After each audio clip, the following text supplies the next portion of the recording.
उन्हाचा पारा दिवसेंदिवस वाढत आहेत आणि पिण्याचा थंड पाण्याची गरज अधिकाधिक भासू लागली आहे। याच गरजेला लक्षात घेऊन नांदेड शहरात शिवसेनेच्या वतीने वाटसरूंसाठी मोफत थंड पाणपोई सेवा सुरू करण्यात आली आहे। नांदेड जिल्ह्यात उन्हाळ्यामुळे तापमान प्रचंड वाढले आहे आणि यामुळे पिण्याच्या थंड पाण्याची मागणीही मोठ्या प्रमाणात वाढली आहे। या पार्श्वभूमीवर शिवसेनेचे सहसंपर्क प्रमुख दर्शन सिंह सिद्धू यांच्या वतीने मोफत थंड पाणपोई सेवा सुरू करण्यात आली। या पाणपोईचे उद्घाटन मुख्य ग्रंथी बाबा कश्मीर सिंहजी यांच्या हस्ते पार पडले। उद्घाटन सोहळ्याला शिवसेनेचे आमदार बालाजी कल्याणकर आणि अनेक मान्यवर उपस्थित होते। विशेष म्हणजे मागील 13 वर्षांपासून दर्शन सिंह सिद्धू यांच्या वतीने नांदेड शहरातील वाटसरूंसाठी मोफत थंड पाण्याची सोय केली जात आहे।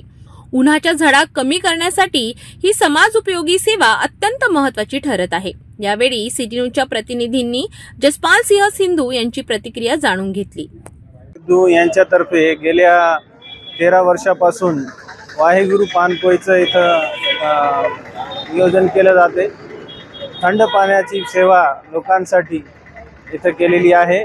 यावर्षी हा 14वा वर्ष आहे।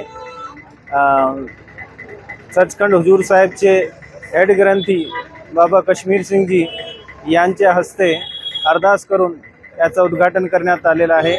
याचबरोबर या एरियाचे आमदार श्री बालाजी कल्याणकर साहेब हे सुद्धा यावेळी उपस्थित होते आणि हे थंड पेयजलाची व्यवस्था दरवर्षीप्रमाणे यावर्षी सुद्धा करण्यात आलेली आहे।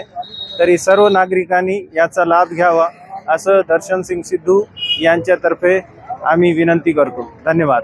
अशा समाज उपयोगी उपक्रमामुळे समाजात सेवाभाव आणि एकोपा वाढतो। शिवसेनेच्या वतीने नांदेडमध्ये सुरू करण्यात आलेली ही थंड पाण्याची पाणपोई सेवा उन्हाळ्यात वाटसरूंना मोठा दिलासा देणारी ठरत आहेत।